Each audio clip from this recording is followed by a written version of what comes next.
Hey guys, tonight we travel somewhere warm, wide, and whispering with waves, the tropical archipelagos of ancient Indonesia. You're standing barefoot on a sun-warmed beach, crushed coral underfoot, a faint scent of pandanus drifting past on the sea breeze. A line of slender outrigger canoes waits patiently at the water's edge like horses at the starting gate. Except these horses have banana leaf sails and are lashed together with coconut fiber cord. Behind you, jungle hums and chirps. Ahead, only the ocean and the stars. You probably won't survive this. To be honest, between the open sea, zero GPS, and your guide's absolute refusal to use a compass, you're entirely at the mercy of nature and memory. But it's okay, you won't need to survive. You just need to drift off. So, before you get comfortable, take a moment to like the video and subscribe, but only if you genuinely enjoy what I do here. And let me know in the comments where you're watching from, and what time it is for you. Now, dim the lights, maybe turn on a fan for that soft background hum, and let's ease into tonight's journey together. You don't walk toward the canoe. You glide, feet buried in warm sand. You move as if called by the tide itself. A young navigator waves at you. He's barely more than a teenager, but he's already got the confident shoulders of someone who can read the horizon like a book. You sit inside the hull, and it rocks just enough to tell you it's listening. Beside you, two paddlers wait silently. They nod. There's no dramatic, "we're off" moment, just a gentle push from shore. And suddenly the land is behind you, fading, replaced by sky. The stars aren't here yet. Not fully. There's still enough pink and gold in the sky to tint the water. And the air, oh, the air, feels like velvet soaked in salt and flower nectar. Your guide, let's call him Aru, isn't steering like you'd expect. He's not hunched over a wheel or consulting a scroll. He sits cross-legged at the front, facing the bow, fingertips tapping the side of the boat in time with the swell. It's like he's listening through his bones. You wonder where you're going, and Aru seems to sense the question. He doesn't answer directly. Instead, he mutters, "The sea always tells you where to go, if you shut up long enough." There's a basket in the boat, dried fish, steamed taro wrapped in leaves, and something that looks suspiciously like a cake made entirely out of mashed banana and optimism.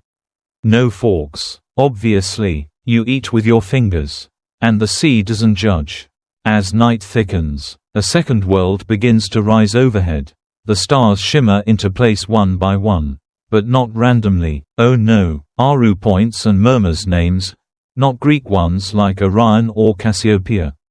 But names with stories, grudges, and agendas. "That one," he says, gesturing at 3 stars in a row.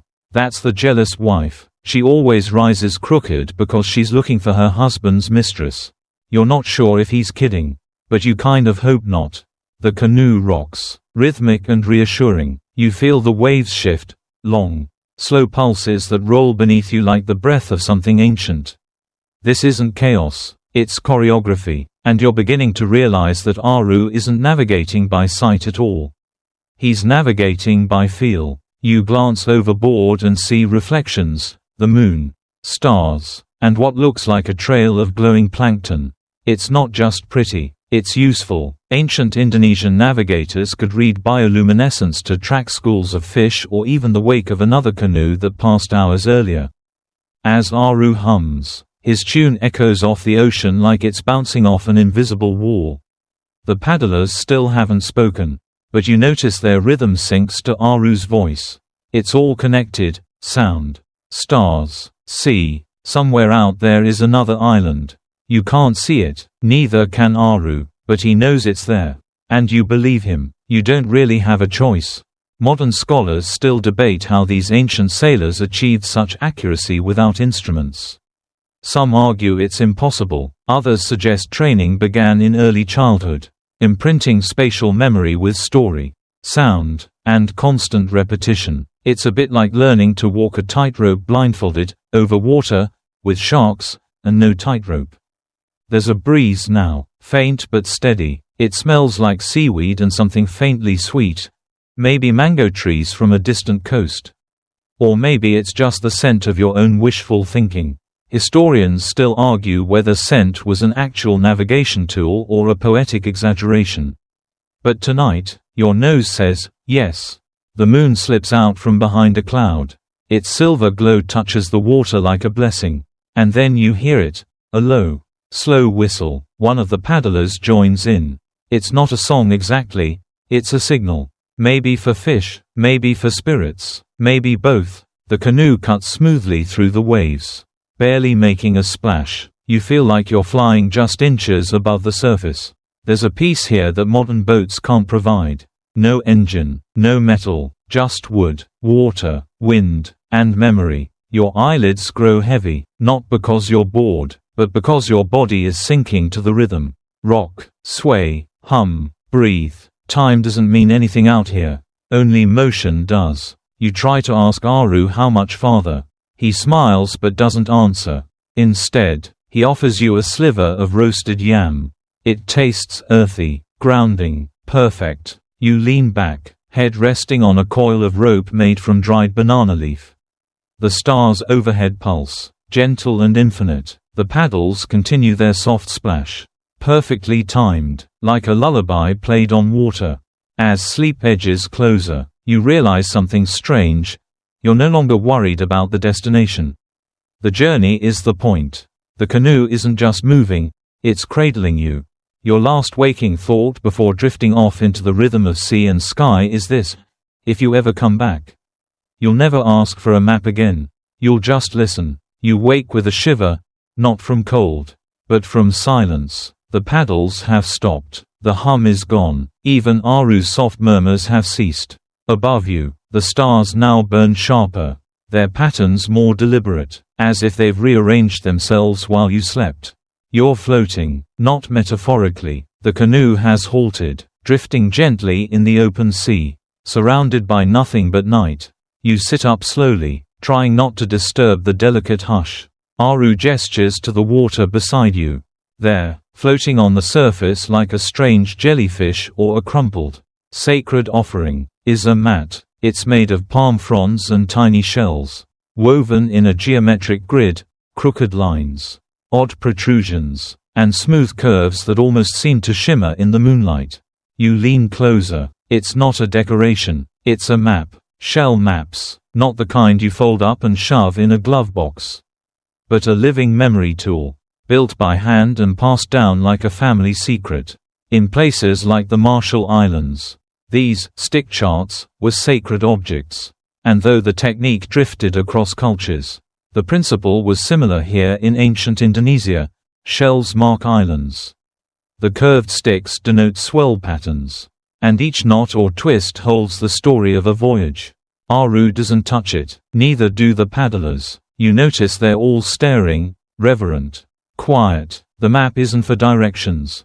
It's for remembering. They don't use it mid-journey. They've already memorized it, but pulling it out now is part ritual, part honor, like lighting incense before a prayer. Historians still argue whether these maps were practical tools or ceremonial ones. But out here, under this sky, in this hush, you realize it doesn't really matter. It works because it's part of the system, not a supplement, a foundation. Aru finally speaks. You don't read it with your eyes, he says. You read it with your fingers. He guides your hand over the shell map. Your fingertips brush the smooth curve of a bent twig. This denotes the regular swell that rolls in from the east every morning. A tighter curl, that's a cross current. Stronger after a full moon. A cluster of shells, islands, or dangers, or both. Feel that, Aru whispers. You nod, unsure what you're feeling. He grins. Neither do I. But my grandfather did. That's the trick. These maps aren't universal. They're not made to scale. They're not even made for sharing. Each one is personal. It maps not just geography, but knowledge, memory, gut instinct. You realize if you swapped Aru's map with someone else's navigator from another island, they'd be just as lost as you are. You sit with that thought a moment. It feels honest. Back in the canoe, Aru rolls up the mat like it's made of silk and slides it into a waterproof basket. One of the paddlers resumes humming, Not the same song as before. This one rises in little melodic steps, like climbing an invisible ladder. The stars respond. You've heard of this, star songs. They're not lullabies or entertainment. They're memory aids. Each note, each phrase corresponds to a specific star or constellation. When the melody rises, you turn your course slightly north. When it falls, you correct toward the east. It's music as compass, lyrics as longitude. There's one melody for summer journeys, another for the winter monsoon. Some star songs are only taught to elders, others to children learning their first crossings. Some last hours, others only a few minutes but loop infinitely and gently, like the sea itself. As the paddler sings, Aru taps the side of the canoe again. The rhythm is deliberate, 2 beats. Pause, 3 beats. Pause. You realize it matches the wave pattern beneath you. The boat begins to move again. The sea has changed, gentler now, more predictable. You watch the stars and try to listen for directions.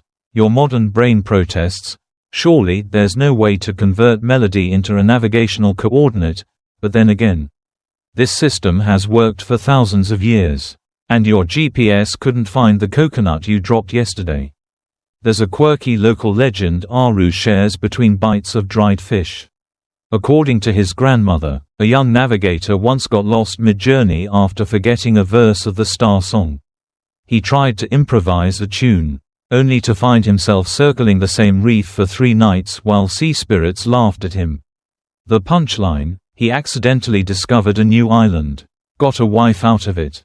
2. You laugh. A real one. Startling the nearest paddler. Humor's rare out here, but welcome. A shooting star slices across the sky. Aru points again, this time to a cluster low on the horizon.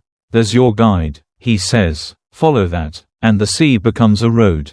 He's talking about Canopus, the second brightest star in the sky, beloved by southern navigators. Its appearance near the horizon helps correct your bearing if you drift too far south.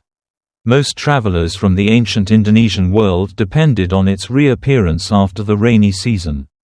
But what's strange is how they tracked it, not just by looking up, but by echo. Some oral traditions describe the way a star's voice can be heard in the waves, especially in quiet seas at night. It's poetic, yes, but also kind of unsettling. You suddenly find yourself listening harder to the splash of water against the canoe. Historians don't agree whether this star voice belief had an acoustic basis or was symbolic. Some say the sea amplifies celestial patterns, others claim it's just metaphoric language. But out here, in this silence that feels almost orchestrated, you start to think, maybe stars do whisper, just not in a way most of us remember how to hear. The paddles move again, this time with more force. You can tell by their posture, the coast is close. Not visible yet, but near enough for the body to sense. Aru dips his hand in the sea and brings up a jellyfish. He winces but grins. We're almost there. These ones always show up when you're near land. You, being a rational creature, shift a little farther from the jellyfish. The canoe speeds up. The sea smells different, fresher. Somehow, you catch a wisp of wood smoke. Then, from the blackness, a rhythmic thudding, drums. Somewhere out there, people are waiting, maybe watching, or maybe they're just drumming to greet the morning tide.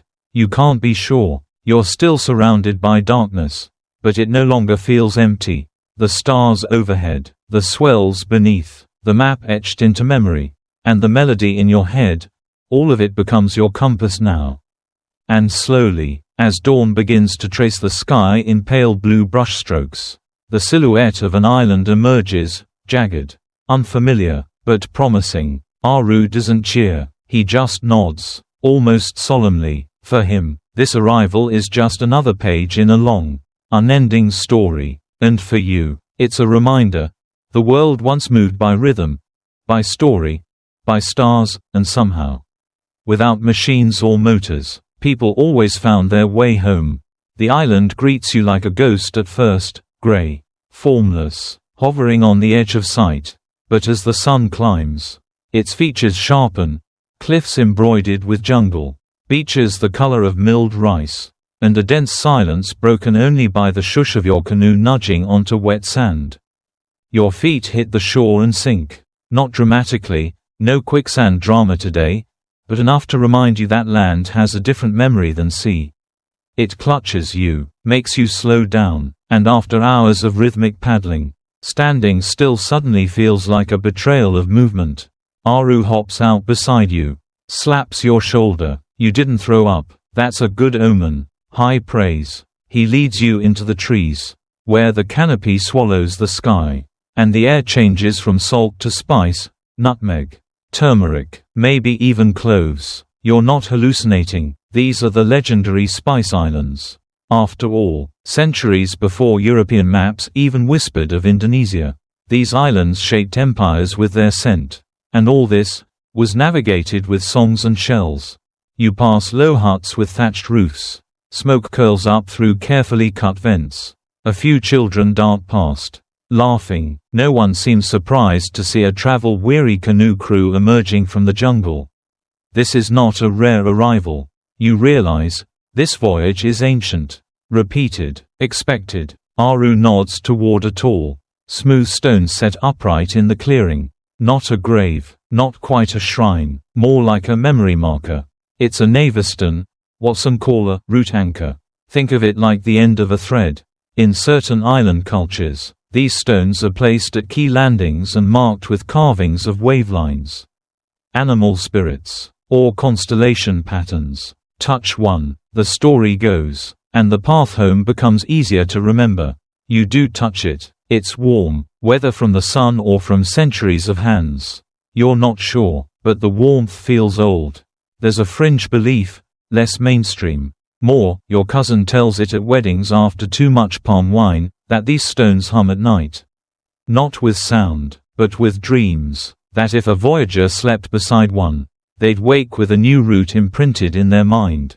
Historians scoff, but some archaeologists admit they've recorded strange magnetic readings around them. Nothing dramatic, but just enough to keep it interesting. And tonight, you'll sleep by one. But before that, there's the welcoming. You're led to a clearing where elders gather, seated in a half-circle like an ancient council of time travelers. They wear sarongs dyed in deep indigo and earth red, patterns that mimic the sea's mood more than fashion. One of them gestures with a wooden stick, decorated with shark teeth and shell beads, and Aru bows low. You mimic him and nearly fall over, graceful as ever. The stick is passed to you. You hesitate. Aru whispers, "Touch it to your forehead." It tells them you've come to listen, not just to take photos with monkeys. You do, feeling slightly ridiculous and deeply out of place. But the elder smiles, and that's enough. A bowl of water is offered. Not to drink, to reflect. You peer in. There's your face, exhausted, sunburned. But here, the bowl is passed around. Ritual complete. Later, over roasted yam and fish wrapped in banana leaves. The conversation drifts back to navigation. Of course it does. On islands like these, the sea is always part of the table talk. An old woman, no teeth but eyes sharp enough to slice you, leans forward and says, "You followed the southern swell." Aru nods. She laughs. Still stubborn. "That one. My father always trusted the cloud shadows." Cloud shadows. Turns out, this is another layer of the ancient navigator's toolkit. When islands are just over the horizon, their presence can bend and reflect light in subtle ways. Clouds above them appear more luminous, or cast a specific shadow on the sea. It's not foolproof. Storm clouds are drama queens, but in calm weather. The technique is surprisingly reliable. Historians still argue whether this method was widespread or just regional folklore. But here, under these trees, with yam grease on your fingers, it's treated like gospel. There's more. Some navigators would even watch the flight paths of seabirds at dawn and dusk. Certain birds don't venture far from land. If they fly in a straight line out to sea in the morning, they're likely commuting to feeding grounds. But in the evening, watch where they return. That's home. You imagine that, tracking a single bird across miles of ocean, just to guess the way. And suddenly, I never get signal in the mountains, complaints feel a bit embarrassing. Aru pulls out something wrapped in cloth. It's not food, it's a dried sea cucumber. He sees your confusion and says, "It's not for eating, it's for trade." You're still confused. He sighs. "Okay, imagine if your wallet was slimy, squishy, and used as currency." Turns out, in some parts of the archipelago, certain sea creatures were used as offerings or tokens of intent during inter-island negotiations. A dried sea cucumber might represent trust. A bundle of clamshells might symbolize a peace agreement. It wasn't just barter, it was language. You sit back, trying to absorb all of this. Wave stones, shell maps, bird highways, cloud gossip, star songs, slippery currency, and all without a compass. No metal needles trembling in glass. No coordinates, no grid, just memory, rhythm, and deep trust in the sea's moods. You think back to your phone, probably dead now, shoved somewhere under your seat. GPS blinking uselessly in the middle of a digital void. Out here, even 5G couldn't help you. You remember something else Aru said earlier, almost as a joke. We don't follow directions. We follow stories. It's starting to make sense now. The canoe is being cleaned and reloaded. You're not staying long. This stop was part of a loop. A check-in point. The journey continues tomorrow. Eastward this time. You're told the next leg involves singing with dolphins, which sounds either magical or like a dangerous misunderstanding of marine biology. Night falls again. The Naviston glows in the moonlight, not literally, but your brain insists it does. You lie beside it, the stars overhead forming their constellations like riddles. You close your eyes and hear distant drums again. Or maybe it's just your heartbeat echoing through the stone. And for the first time in a while, you feel not just transported, but connected. To 1,000 journeys that came before you. To the songs that still ride the wind. To a map made of stories. Told not by paper, but by the sea itself. Morning sneaks in like a cat, soft-footed, with the breath of dew and the quiet nerve to nudge your eyelids open before you're ready. You groan, but the air is cooler now, the sun less aggressive, and there's a lingering scent of burnt wood and something herbal that tickles your nose. Aru's already up. Of course. He's crouched by the canoe, fingers dancing across a shell map laid out on woven reed matting. You shuffle over, still groggy, hair pointing in multiple directions, and squat beside him. He doesn't look up. Instead, he murmurs, "Remember the swell we caught yesterday? Now we follow its cousin." Cousin? Apparently, ocean swells are part of extended families. They're not random waves. Each swell is born from a specific storm system far away and carries that storm's signature. Navigators learn to read them like a pulse. One swell might be broader and slower, another sharp and rhythmic. And yes, they really do use terms like cousin or sister to describe how one pattern transitions into another. It sounds poetic, until you realize it's also terrifyingly practical. Mainstream historians agree on this. Polynesian and Micronesian navigators mastered swell reading. Less is documented about Indonesian mariners doing the same, but oral histories across the archipelago suggest that this knowledge was shared, tweaked, and evolved locally. The sea doesn't care about colonial borders. After all, Aru gently touches one of the shells. See this pattern? These represent the swells. This tiny stick, that's us. Now, watch. He shifts the stick slightly. Boom, a whole new route opens. You lean in, trying to decode what looks like someone spilled their beachcombing hobby all over a mat. It makes no sense, and yet, something clicks. The arrangement isn't random. Shells for island groups, curved sticks for wave patterns, tiny coral bits for hazard zones like reefs or strong currents. These are Marshallese stick chart techniques, yes, but adapted, localized. Indonesian islanders often used shell maps with fewer rigid lines and more abstract markers. Some historians argue that the charts weren't meant to be read during a voyage, but memorized beforehand, kind of like studying a subway map, then tossing it before boarding the train. Your brain becomes the map. You point at one of the shells. That's where we're going. Aru laughs. No, that's the island of screaming mosquitoes. We avoid that one. Fair. You set off again, pushing into water so still it feels glass-blown. The wind is mild. The rhythm returns. Paddle. Drift. Hum. Your muscles complain, but less loudly than yesterday. Maybe they're adapting, or maybe they've just given up trying to warn you. Around mid-morning, Aru stops paddling and cups a hand to his ear. You hear it too, high, delicate, like someone whistling underwater. Then you see them. Dolphins. Not one or two, a whole pod, weaving through the waves like silver question marks.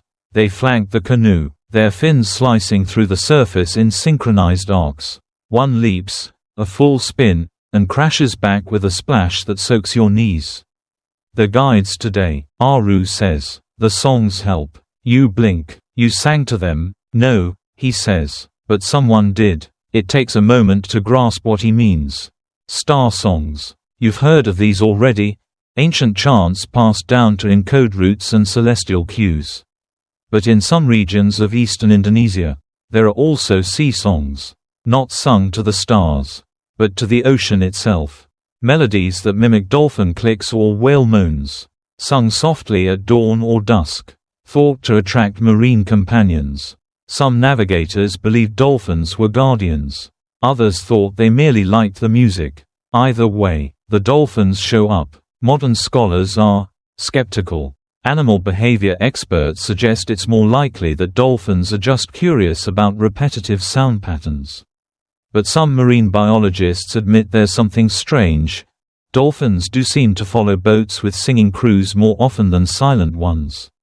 Historians still argue whether these interactions were ritual, coincidence, or just early bioacoustics. You're starting not to care. Because the sight of dolphins escorting your boat is far too enchanting to ruin with academic footnotes.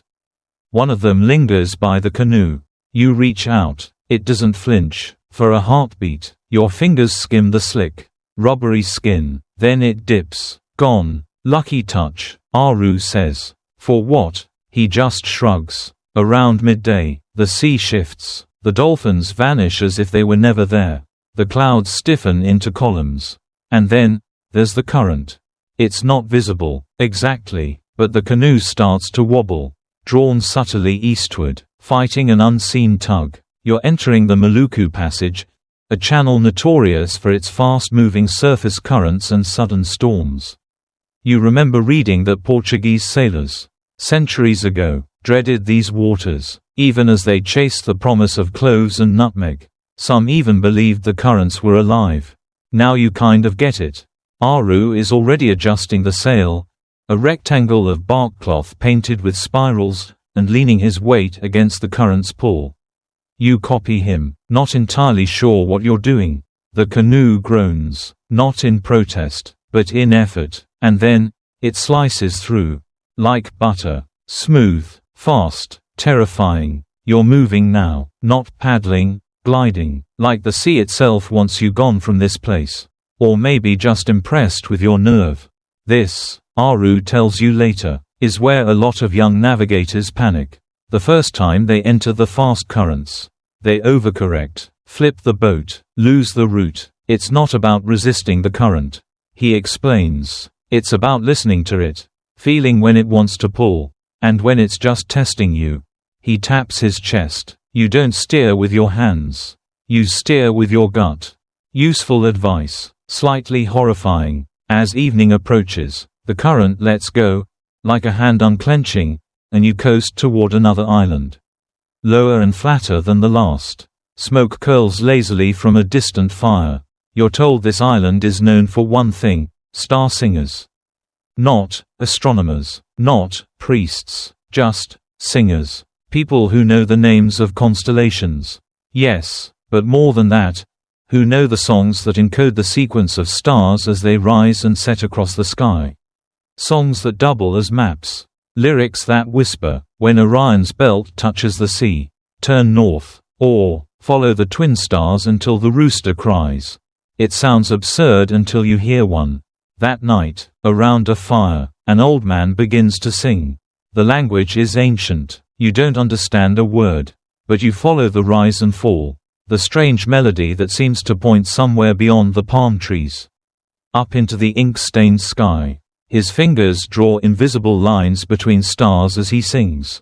The others hum along, not as a chorus, but like compass needles gently vibrating in agreement. You lean back, watching the stars blink awake. And suddenly the sky isn't just decoration.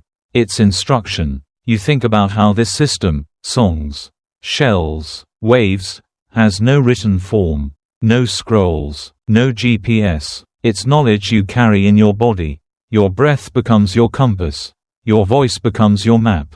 And you realize, you've never paid this much attention to the sky before. Not really, but tonight, you hum along. The song stays with you into the morning, like an aftertaste of something beautiful and impossible to describe. You wake up under a canopy of rustling palm fronds. And for a moment, you're not sure if you ever went to sleep or just slipped into another layer of the journey. The elders are already up, brewing something in a clay pot that smells like ginger and ocean wind. You stretch your legs, wince at the soreness. Turns out rowing across ancient trade routes with nothing but your biceps and a whispered melody is not exactly low impact. Aru hands you a carved coconut shell full of the brew. It's warm, slightly bitter, and spicy enough to make your sinuses do a backflip. Good for focus, he says. We'll need it. Why? You ask, between coughs. We sail blind today. Excuse me, he means without visual reference. No coastline to hug, no islands in sight, just open sea. The kind of journey that separates trained navigators from people who think, going with the flow, is a personality trait. You climb into the canoe and push off. The sea greets you with eerie calm. The island disappears faster than expected. Within 20 minutes, it's like it never existed. All around, blue. Above, blue. Below, blue. You start to wonder if your eyeballs are just stuck on one color setting. This is where things get interesting, and slightly terrifying. Aru begins humming, soft and steady. His paddle movements change rhythm. You notice his eyes flicking upward, not to the clouds, but above them, scanning. His fingers twitch as if replaying a sequence on invisible strings. Star compass, he says. You've heard of it before. Atolls across Micronesia used a 32-point system based on where key stars rose and set on the horizon. Aru's version is simpler, but no less precise. He explains that you imagine a horizon ring around the canoe, divide it into named houses or stations, and match stars to those points as they rise and fall. It's like a cosmic clock, but one that only works if you know the stars personally. The mainstream historical record backs this up. Ancient navigators from the Indian Ocean to the Pacific relied heavily on what's now called dead reckoning, updated in real time with star positions. But here's the thing, some historians argue Indonesians didn't develop as extensive a star compass as Polynesians. Others disagree. There's ongoing debate whether the lack of written record simply means the knowledge was passed differently, through chants. Apprenticeships, dreams. The sea doesn't hand out diplomas. After all. But Aru isn't debating, he's demonstrating. You squint at the sky, trying to find some kind of pattern. Nothing. Then Aru reaches over and gently turns your chin a few degrees to the left. There, look. You see it? A bright pinprick just emerging on the horizon. He names it something in his dialect. It sounds like lantera, though he says it means the eye of the turtle. As it rises, he adjusts the canoe's course, not with oars, but with his weight, leaning ever so slightly to one side. The outrigger compensates. The sail tilts. You're steering using starlight and gravity. Ridiculous. Magical. And then the clouds roll in. Thick, heavy, a gray curtain pulled over your only reference points.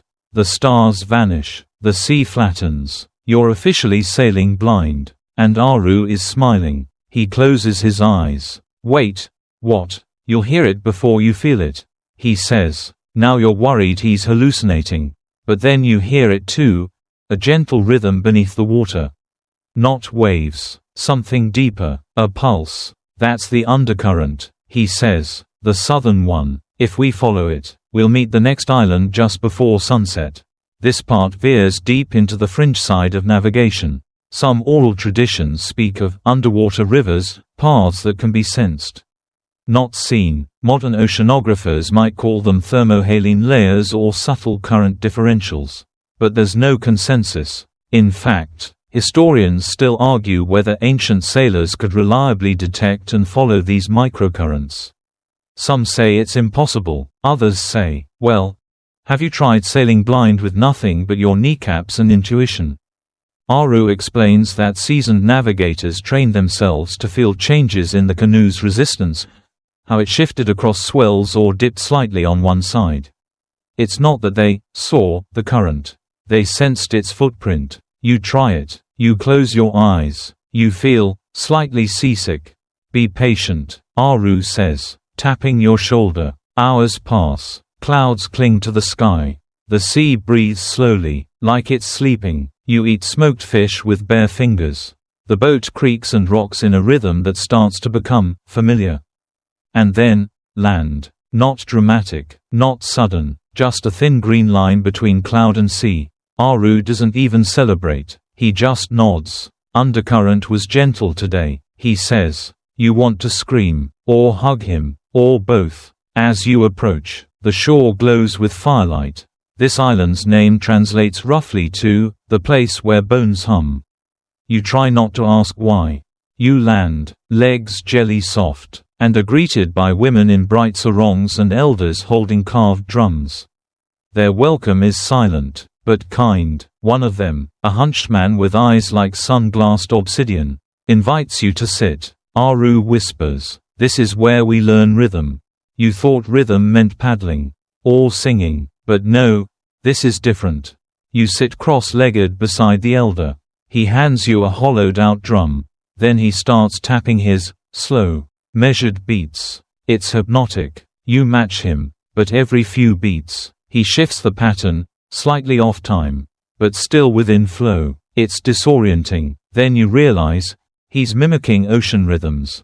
The way one swell interrupts another. The way currents clash, then resolve. This is how we memorize roots. Aru says quietly, each beat, an island. A wave, a danger. You're drumming a map. Mainstream sources don't mention this. In fact, most scholars don't even know it exists. But some oral traditions hint at rhythm-based memorization, roots encoded in patterns passed down through drum circles. Not star charts. It makes sense. You remember things better when you tap your foot. Right, now imagine memorizing an entire sea voyage by feeling it in your chest. As the fire burns low, the drumming slows, the elders nod. You did well, or at least, didn't fall off the rhythm cliff completely. You lie down on woven mats that smell like seagrass and salt. Heart still echoing with distant beats. Your ears ring, not with exhaustion, but remembrance. The rhythm of the day still lives in your bones. Tomorrow, Aru says, you'll try navigating without shell maps. No songs, no stars, just rhythm, and the wind.